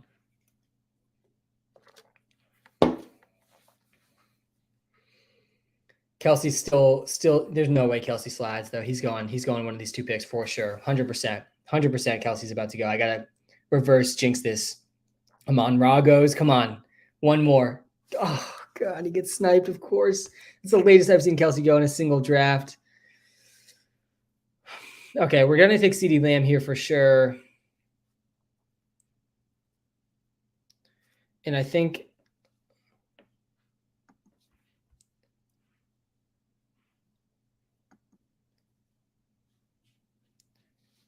Oh, God, I kind of want to go Saquon over Nick Chubb. I'm going to do it. I took Saquon over Chubb. So I had the 12th overall pick. I started with CeeDee Lamb and Saquon. Travis Kelce fell all the way to 11 overall in this draft. Again, if you're watching live on YouTube, if you're watching live on TikTok, come to the YouTube live. I'm in a live draft. You can see it as it's happening right now on YouTube. I hit the 12th overall pick. Started with CD Saquon. I don't hate it at all. I'm not drafting Cooper Kupp. His age is only going to slow him down. And with their schedule, I think his ceiling is averaging 9 points. Okay, I don't like James. I'm fine with the beginning of this logic a little bit. I don't think his age will slow him down, but I'm fine with the logic of age slowing people down. But the ceiling of 9 points. Let me just rehash what we've seen from Cooper Kupp in the last 2 years. The last 2 years, Cooper Kupp has averaged the most fantasy points per game among wide receivers. 2 years ago, when he played an entire season, he led the league in targets, he led the league in receptions, he led the league in yards, and he led the league in touchdowns. And he won fantasy leagues pretty much with ease. If you had Cooper Kupp, you probably won your fantasy league in 2021. So yeah, I disagree with you. And no, his ceiling is not averaging 9 points. Okay, we are live on YouTube. If you are watching live on YouTube, guys, hit the like and subscribe button. If you are watching live on TikTok, hit the like and follow button. I really do appreciate that. There's a solid amount of startable RBs this year, yes, but of top-tier RBs, there's like 5 or 6. Yeah, there's really not that many top-tier running backs. It's Christian McCaffrey, it's Austin Eckler, it's Bijan, it's Saquon, it's Chubb, and I think it's Tony Pollard. And then there's like a bunch of question marks. Is Josh Jacobs going to hold out? Because he would probably be in that elite tier if he doesn't. Same thing with Jonathan Taylor. What's going on with him? I don't think Jonathan Taylor is as good of a path to targets either as those other elite options. So yeah, there's definitely some big question marks, a big drop off, I'd say, in the running backs. Derrick Henry, maybe he's in that elite tier. Again, where's his path to targets coming from? I've heard some murmurs that maybe the Titans have the worst offensive line in the entire NFL. That's pretty concerning. Who is hitting 8th pick? Yeah, so I'm in a draft right now over on YouTube. I had the 12th pick. 8th pick went AJ Brown in this draft. Let me rehash what's going on in this draft that I'm in now. Kelsey slid all the way to the 11th pick in this draft. That's about as late as I've seen him go. Amon-Ra went before him. Bijan went before him. A.J. Brown went before him. And Steph Diggs went before him. Kelsey's usually going before all those guys. Then I was up. I took CeeDee Lamb and Saquon Barkley. I took Barkley over Nick Chubb. I've actually been taking Chubb over Barkley a decent amount this offseason, but I think Saquon's got a higher ceiling because of the receiving workload that he can get. I do think Chubb catches more passes this year. And I think Chubb's arguably a little bit safer than Saquon. He's been one of the safest options in fantasy for so many years now, but I think Saquon's ceiling is higher. Devontae went really quickly after Saquon, Garrett Wilson, Devontae, this makes me feel good about where I got Devontae Smith in the last draft. Please don't let this guy at pick 8 to get this Jalen Hurts, A.J. Brown, Devontae Smith stack. Please, someone take Jalen Hurts with one of these picks. Calvin Ridley is going in the early third round or earlier in every draft I've been doing. Like your picks. Thanks, man. I appreciate that. I think I saw a question here I wanted to get to here it is from Wesley Miller in the TikTok live. What's your opinion on if JT is going to play? Yeah, so obviously this is pure speculation, as everyone's speculating right now about the JT situation. But right now, I am absolutely not drafting Jonathan Taylor. He's firmly on my do not draft list, as I'm slowly starting to build out that list. And I'll post, once I get to 15 players, I'll post that list on TikTok for free for everyone, like I have the last 3 years. But JT's firmly on the list right now. Obviously, that'll change if the situation fixes itself. But this is how I'm thinking about it right now. I think there's a pretty good chance, maybe around a 50% chance, that Jonathan Taylor does not play this season. I think it's right now feels pretty unlikely he plays for the Colts again. It just feels like the situation, and they let this guy stack A.J. Brown, Devontae Smith, and Jalen Hurts. I'm sorry for breaking my train of thought there, but just you hate to see someone get that stack in your draft. That's going to be a problem for me winning this league. I'm going to take Brees here for sure. I'm going to stack Saquon with Saquon 2.0. And I think I'm going to go Debo. I feel pretty good about this start, guys. I feel pretty good about it. So I think about a 50% chance JT just straight up doesn't play this season. I think there's, a 25% chance maybe that the Colts and JT figure it out. Obviously, the Colts need Jonathan Taylor. Obviously, Jonathan Taylor kind of needs the Colts. So I think there's still a decent chance that this thing figures itself out. Maybe he gets a new contract. That seems kind of unlikely, though. I'm not sure. Maybe he just comes around to playing because he doesn't want to forfeit his entire season of pay. That would be a pretty reasonable outcome. In that outcome, though, like if they figure it out, did they really figure it out? Is JT really going to be committed and in this year? I think that's a real thing to wonder, and that could be pretty concerning from a fantasy perspective. And then I think there's like a 25-ish% chance he just gets traded. I think that's the best outcome probably for all parties involved, and definitely for JT from a fantasy perspective. And that's probably the case that makes me that would make it most likely I remove him from my do not draft list. But the other thing with JT is he doesn't catch passes. Going back to the fantasy football take here, I want running backs that catch passes. I don't see Anthony Richardson throwing the ball a ton to Jonathan Taylor. So from that perspective, I'm a little bit nervous about him too. But yeah, right now with the whole situation, and by the way, nothing against JT and his stance here. I think, the Colts organization and Jim Irsay have treated him pretty terribly. Like, I don't necessarily blame JT for what's going on, but I'm not drafting him. Bro, make a list. So you like Najee in non-PPR at his ADP of like 32. Non-PPR, I'm more in on Najee, I would say, than in PPR formats. Doesn't catch passes. Yeah, JT does not catch many passes. Let me pull up the numbers here from last year.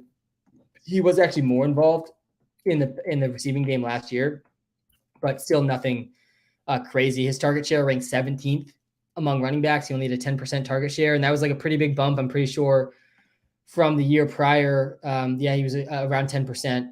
He was at 8% his rookie year. So like he's not going to hit this elite 15 to 20% target share that these elite running backs for fantasy hit. He had 40 targets last year. Like I don't see him getting above that this year. I don't think Anthony Richardson is going to be a huge throw to the running backs guy too. It's not just a JT thing. It's also a quarterback thing. I think that the rushing upside is obviously huge though for JT. And again, he's only in my do not draft list because I'm not sure he's even going to play. I don't know if JT is going to play. He's at 36 and 40 catches in 2 years he's played. Yeah, look at target share, because target share is number of games played agnostic. So it doesn't matter how many games you played. That won't affect your target share. And yeah, he's been right around a 10 to 11% target share. That's for JT. And I think we're projecting him like 9 to 10% in the WalterPicks app for a target share this year. And that feels maybe even a little bit aggressive. Again, I don't think Anthony Richardson's going to be a very big check it down type of quarterback. I think he's going to be running a lot in those situations. Might be crazy, but Kupp, between Stafford's shoulder and his injuries, yeah, I don't think that's that crazy. I'm still in on Cooper Kupp just because the ceiling is just so insanely high if he can just put a fully healthy season together. But Brian Knapp, missed you, bro. Missed you too, man. Don't draft T. Higgins. I've seen a lot of don't draft T. Higgins out there in this live today. All right, we're about to be back on the clock, guys. We're doing a live draft on the YouTube live. Link is right in the TikTok bio to see the draft board happening live. I had the 12th pick. I'm about to be on the clock. I started with Saquon and then Saquon Barkley 2.0 and Breece Hall in the second and third rounds. I got CeeDee Lamb and Deebo Samuel on the squad as well. Joe Burrow, wow, he's fallen pretty far here, huh? In these drafts. I kind of like going with the Kittle, Deebo, and maybe Purdy late stack here. I like getting Lockett in these drafts too. I don't need a running back. I do kind of want to take Joe Burrow, honestly, though. I'm going to do it. I'm going to take Joe Burrow. And now it's between Kittle or Lockett for me. I don't know if we're going to get – I have a feeling all these tight ends might be gone by my next pick. They probably will be. I'm doing it. We're going to try to get this Burrow Purdy going. I'm going to just favorite Brock Purdy, so I try to get him later in this draft. I really like in these drafts, at least in these best ball drafts, Purdy's going at QB 23. He was going as late as like QB 26 just a couple of weeks ago. But I feel like his ADP is not rising fast enough when you look at his game logs from last year. Let me pull those up. Purdy has one of the best supporting casts. You could argue the best supporting cast in the league. Look at these. He finished number 8, number 14, number 13, number 9, number 5 in his 5 full games as a starter. He's basically free right now in drafts. So yeah, I do like getting Purdy in this bet. Need him out there. Who would you draft at 11 in a 12-man? Yeah, so I'm in a 12-man draft right now over on YouTube. Again, link is in the TikTok bio if you want to come to that YouTube live. So it's a better viewing experience. You're literally going to see a 12-man board with $25 on the line and $3 million first place prize on the line. This is a best ball format, so it's a little bit different than what you'll see in season-long leagues, but still will give you a pretty good sense of how player value is shaking out right now in real drafts. I had the 12th pick in this draft, so not much different than the 11th pick. And I took CeeDee Lamb and Saquon Barkley with my first 2 picks. I think that's a fantastic start if you're in the back end of the draft. I think CeeDee Lamb is pretty much a lock to finish as a top 10 wide receiver in fantasy football leagues this year from a points per game perspective. CeeDee Lamb has gotten better every single year he's been in the league. He's been in the league 4 years now. This is year 5, going into that critical contract year. He finished 4th in targets in the NFL last season, and they added Brandon Cooks. Michael Gallup's still there, but he's gonna dominate the targets in this offense. He had 9 touchdowns last year. He finished 7th in fantasy points per game at the wide receiver position, and that's right around the wide receiver spot you're drafting him at. I think he's got a real shot at the top 5. And then Saquon, he can finish as RB1 if he stays healthy the whole year. One of the best receiving backs in the league. CeeDee Lamb going into 4th year. Oh, my bad. Oh, you're right. Sorry, 4th year, not the pivotal 5th year. Going into the 4th year. Yeah, still, though, he's gotten better every year. He's 13.6, then 14.6, then 17.7 fantasy points per game, respectively, year over year. He really hasn't missed games. I think maybe 1 game he's missed in a given season. And, yeah, he's built on basically every metric you look at. He's gotten better pretty much year over year. So feel pretty good about CeeDee Lamb and the locked-in volume in that offense, especially with Zeke there as well. Y'all too high on CD, LOL. Yeah, let me pull up. If you're watching live on YouTube, let's pull up the game logs here for CeeDee Lamb. I really like the new game logs that we built into the WalterPicks app. By the way, if you haven't checked out the WalterPicks app yet, guys, I basically spent the last 3 years of my life building this app. It's been my full-time focus for basically 3 full years now. And one of the new features we added were advanced game logs. If you come to the YouTube live, link is right in the TikTok bio. A little bit better reviewing experience and comment experience, but also I can share my computer screen. We're looking at the CeeDee Lamb game logs right now, and it's looking pretty nice. I'm not going to lie. He's gotten over 20 points in looks like a little bit over half of his games. Again, average 17.7 fantasy points per game. That was number 7 in the league. Last year, we saw multiple number 1 week finishes from him, multiple games over 30 points. And he's just a really significant target share. He didn't have a single game. Didn't have a single game under a 15% target share. Almost every single game, he's going over a 24% Target share, the air yard numbers look really elite too. I mean, he's getting 5+ catches almost every game. I mean, he's really close, I think, to this elite tier of wide receivers, probably closer than I think the general public maybe realizes. And again, his fantasy points per game have improved year over year for 3 straight years now. And he just doesn't have that much target competition. Also, Dalton Schultz is gone. He was maybe his biggest target competition last year. So yeah, I'm in on CeeDee Lamb, just generally speaking. Guys, one of the best things you could possibly do to support me and the WalterPicks brand is once you've installed the WalterPicks app, which is totally free to download, toss a 5-star review in the App Store. It takes you literally 2 seconds. You can let me know you've done this. If you put a star in your comment, I will know that you tossed us a 5-star review. I'll know if you're lying. If you put a star in your comment, I will try to prioritize your comment. Again, it really is one of the best ways you can support me is tossing the WalterPicks app 5-star review. You can find a link to the app in my TikTok bio and in the YouTube description. How do you feel about Derrick Henry / Nick Chubb? Feeling a little bit better about Nick Chubb than Derrick Henry, but I think both guys are going to have a high floor this year. I'm most nervous about Henry because of the offensive line situation. I think the Titans offensive line, it might be bottom 5 in the NFL. And that's a pretty concerning thing, I think, for Derrick Henry. And like the Titans offense is a little strange. They seem like they're building a lot of talent around a really bad offensive line and a pretty questionable quarterback situation too. So we'll see how that works out. We got a 0 RB builder here next to me drafting who got Travis Kelce at 11th overall, and he still hasn't taken a running back. I'm on the clock here. Dallas Goedert's there. Makes me really wish I didn't take George Kittle with my last pick. I'm going to go with Elijah Moore. I've been warming up to him at this point in drafts. I kind of want to go Sky Moore here too, but I don't feel great about that. I'm actually going to go with DeAndre Swift. And I passed on Swift in the last draft. I liked him a lot better at this price, 8th round price I just paid for DeAndre Swift. He still is an elite receiving back. It does sound like he's going to catch a lot of passes. Again, I was saying this in the previous draft, but I'm a little bit out on DeAndre Swift in season-long formats because I think the Eagles running backs just in general, they might be pretty tough to predict on a week-to-week basis. I do like Swift's receiving upside, but I worry there's going to be some absolute dud weeks from Swift and then some absolute boom weeks from Swift, which makes me like him a lot more in this best ball format. Kupp is best wide receiver in the league. Yeah, if he's healthy and if Stafford's healthy, I think that the ceiling's really, really high. And I would agree. I mean, he was just from a fantasy perspective too, which is always the perspective I'm thinking through. He was number 1 for 2 straight years now. He was number 1 in fantasy points per game at the wide receiver position for 2 straight years in PPR leagues. So yeah, Penny's going to be better than Swift in Philly. I think they're going to be different. I think they're going to be used differently. Healthy Swift in Philly is going to be a beast. I agree. I think healthy Swift, healthy Penny. I thought both those signings were fantastic for them. I think the Eagles are going to be in the Super Bowl again. You know, health permitting, they're my pick to be in the Super Bowl from the NFC. I think it's going to be them or the 49ers.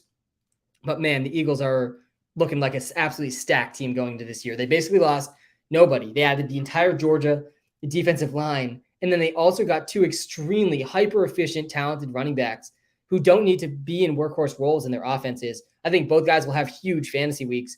I think it's going to be hard, though, to predict on a week-to-week basis because Kenneth Gainwell is going to mix in. Boston Scott, I think, will continue to mix in, or whoever their 4th running back ends up being. So, yeah, I do think that they're going to have big weeks as long as they stay healthy. Appreciate the follow from Prof1T in the TikTok live. Let's get back to some of these YouTube comments. We don't need to spam, by the way, in the YouTube live. We do not need to spam. We are live on YouTube right now in a live draft. I had the 12th pick. You can come to the YouTube live right in the TikTok bio. And I'm answering comments from both lives, but the YouTube live, you can actually see the draft board happening live as I'm drafting. You don't need me just to narrate it. Okay, who are the main players you're avoiding? Yeah, my do not draft list is coming. Oh, man, I didn't mean to ban. I'm sorry if I just banned. I meant to time out there. Rodrigo Greenblatt, that was my bad. But yeah, some players I'm avoiding right now. Like this is going to change. And one of I think my biggest strengths as a fantasy football analyst is I really don't suffer from take lock. A lot of people suffer from this from fantasy football analysts. I don't get locked into takes. I adjust to new information. I think it's one of my biggest strengths. But right now, I'm absolutely out on Jonathan Taylor. I'm not taking him in any drafts. Same thing with Josh Jacobs. I think there's just too big of a risk of legitimately them not playing. There's a legitimate chance. I think I'm more nervous about JT than Jacobs right now. But still, both guys, they aren't at practice.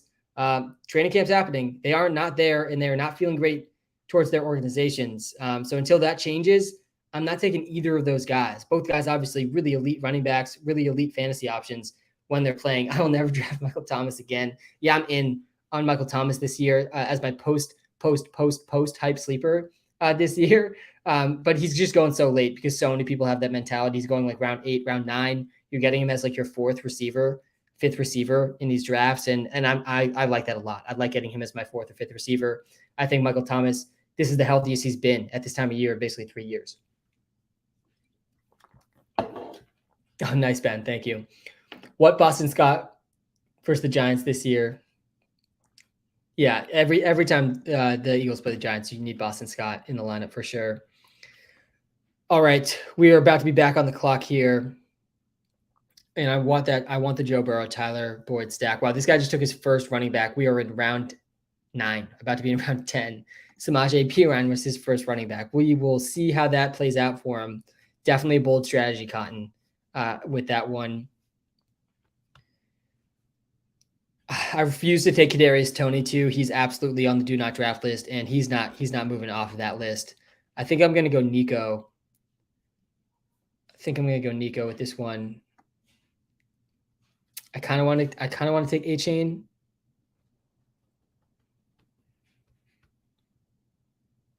Yeah, we're actually going A-Chain. No. We auto-picked Brock Purdy. Too much of a hesitation there, guys. Oh, that's brutal. I took him 60 picks before I needed to. Oh, man. Well, we locked in the Brock Purdy stack with Debo and Kittle. This one's going to be tough to recover from, guys. Oh, you hate to see it. I was between Nico and Devin A-Chain, and I auto-picked Brock Purdy in the 10th round. You just absolutely hate to see that. Absolutely hate to see that. I'm crushed. All right, we're gonna get back to these comments because this draft is toast for me at this point.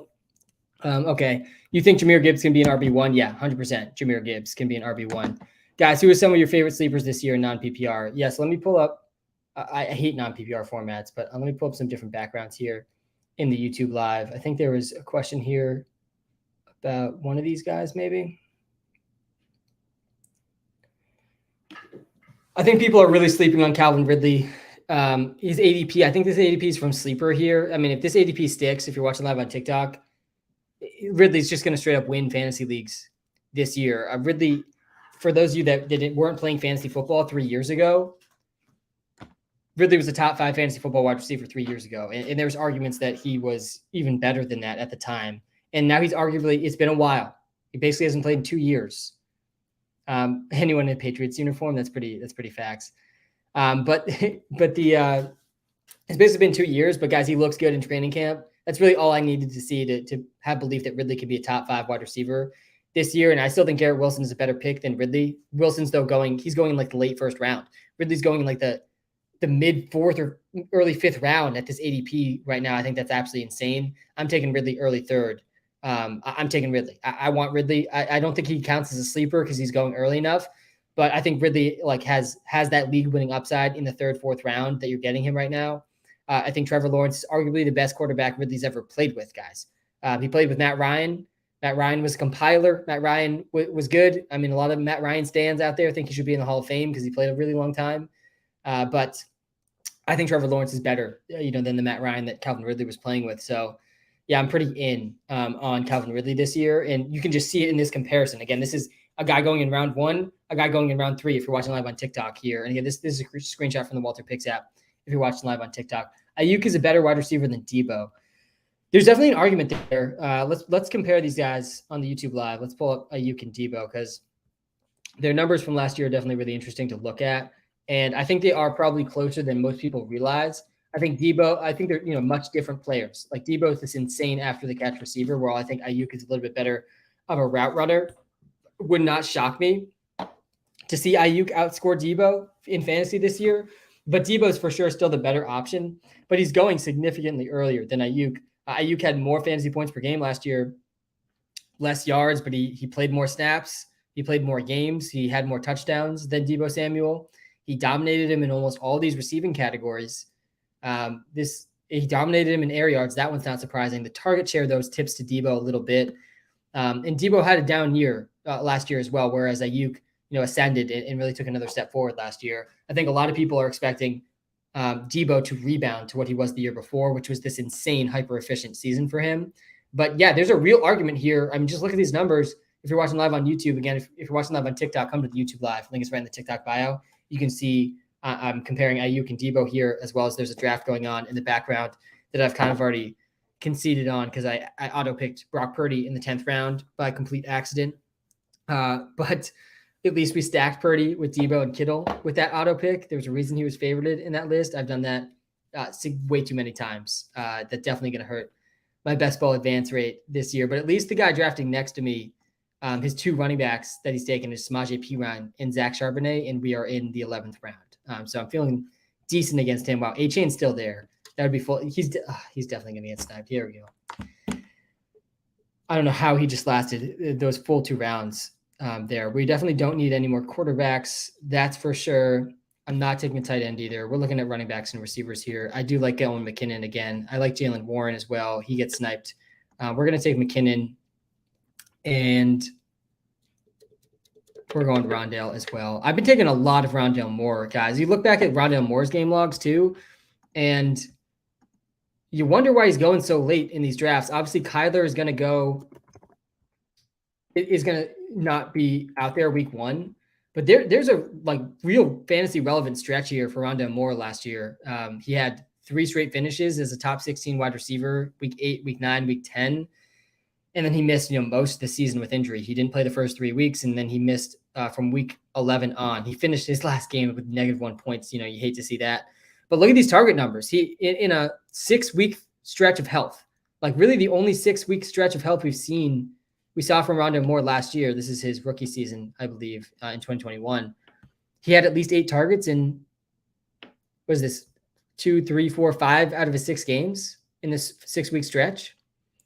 At least 6 catches in 5 out of these 6 games. These are pretty good PPR numbers here.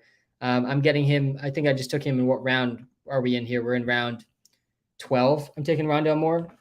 Ridley or Devonta, I think that's pretty close. I think Ridley versus Devonta Smith is pretty close. Let me pull up. But I think it's Devonta Smith over Ridley. Yeah, I would agree that it's Devonta Smith over Ridley. Let me pull up this question here. Who's one player that you are not drafting this year?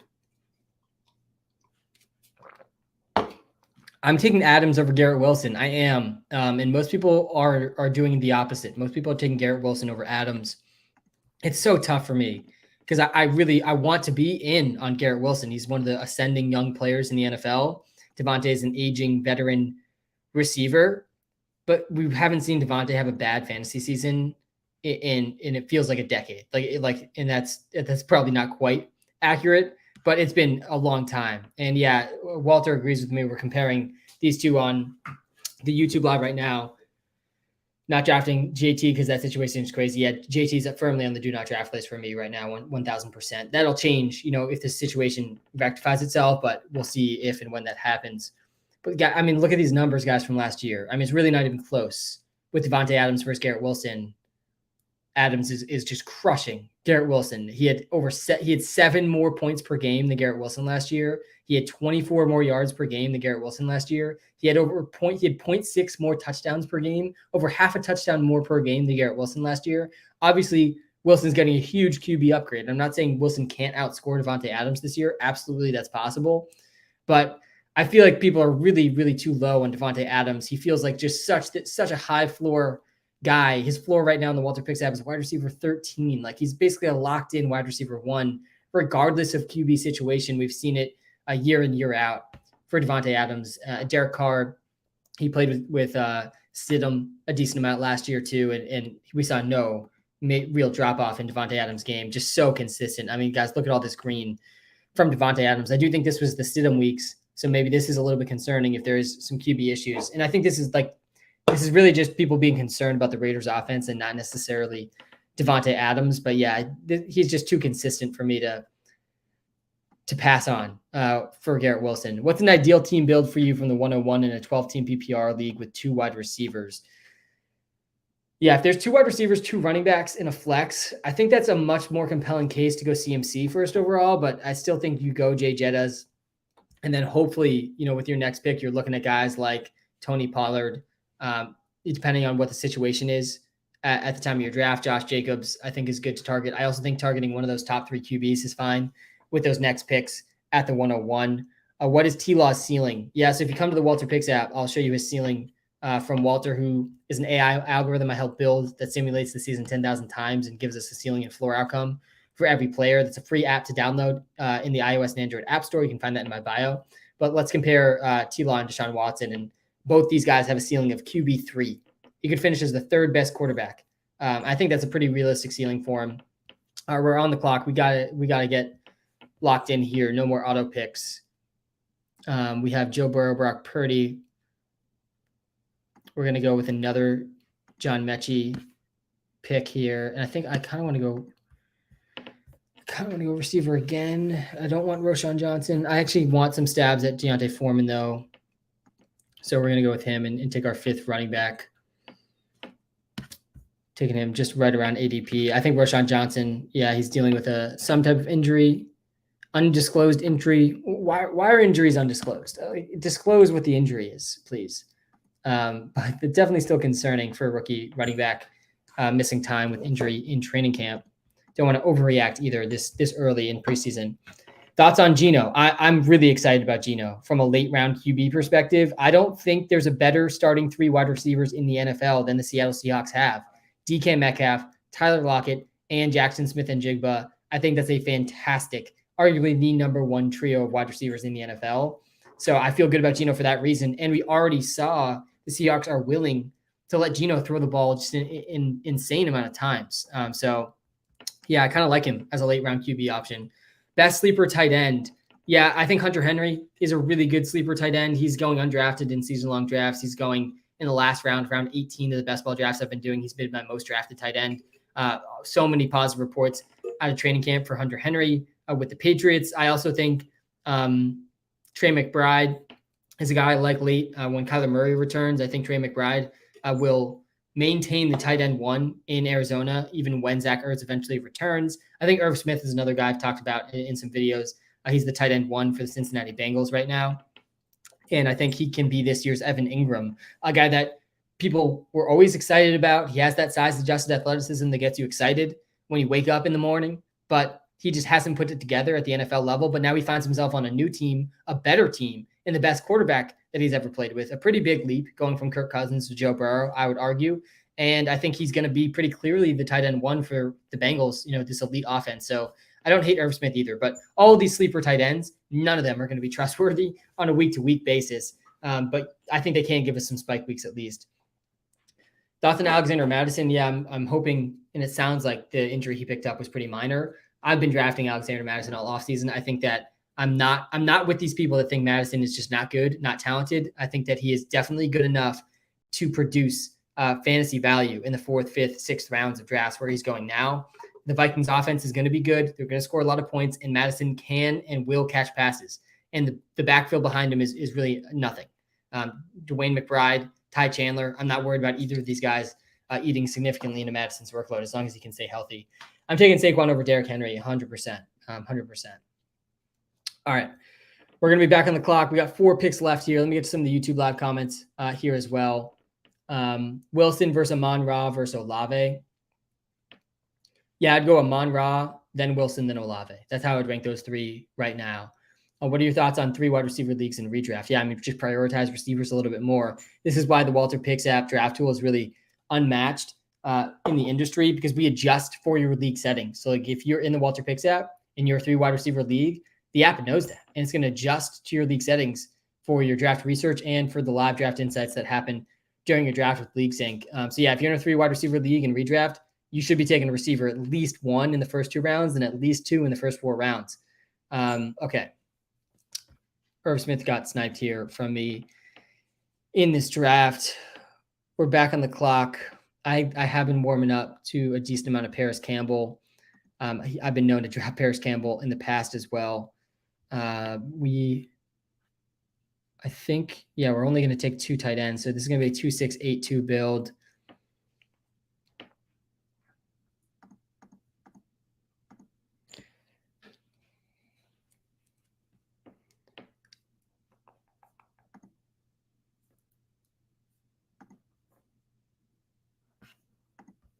Going with Clyde. Almost auto picked again there. That was close. We got a Jerick McKinnon Clyde stacked together here. I've been getting a decent amount of Clyde here in these late rounds recently. And again, I'm waiting on tight end because I know I'm going to be able to get Hunter Henry with one of these last picks. And again, I think he's better than all these tight ends ahead of him. So I might as well wait. And hopefully he slides.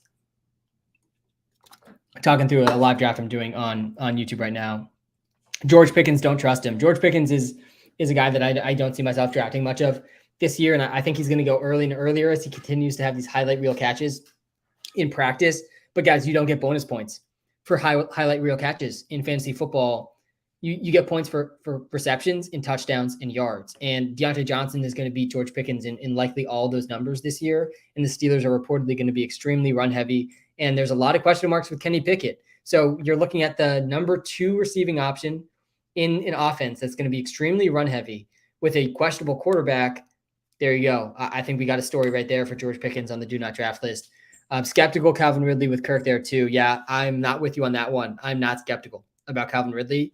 I'm all in, I think, on Calvin Ridley at this moment, unless we see some injury bugs continue to pop up for him. I think the ceiling for Calvin Ridley will justify almost any price tag that you gotta pay for him. It looks like you're going to be able to get him pretty consistently in the early 3rd round. Completely out on Keenan Allen and out value-wise on A.J. Brown too, high value for target shares. So yeah, I'm with you on the first part. A.J. Brown, I'm scared to be like fully out on because he's just such an elite talent in the prime of his career. But it's a different story for Keenan Allen.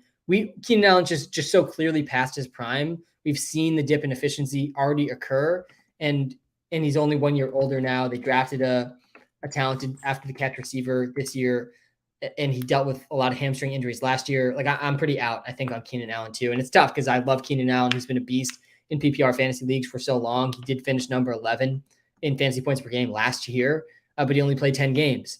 And he saw another year where his efficiency dipped just a little bit. So yeah, I'm a tiny bit nervous about Keenan. That one could definitely come back to bite me. And I just feel like Keenan never has this like super high weekly ceiling that I like to have. He has a pretty high weekly floor, but the weekly ceiling is not quite there for me with Keenan. I think Mike Williams and Quentin Johnson, especially down the stretch of the fantasy football playoff season, will likely have a little bit higher of a ceiling there. What do you think D-Hop? Where do you think D-Hop should be drafted? Yeah, I haven't been taking much D-Hop really at all.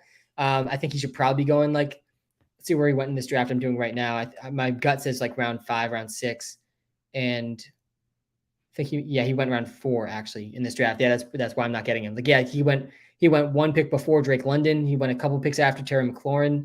I think I'd rather both those guys than D-Hop. I'm kind of nervous about the Titans offense. They've obviously been historically super run heavy. I think that offensive line is really bad. I'm worried about what that could mean for the offense overall.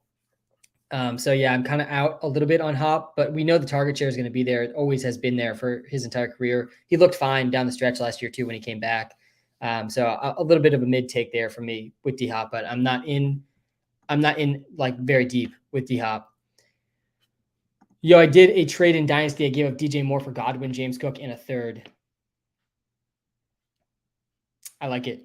Yeah, I think you won. I think James Cook's a pretty good asset to pick up. DJ Moore is the best player in that trade. I don't think a 3rd round pick is very valuable, but Godwin this year could easily outscore DJ Moore.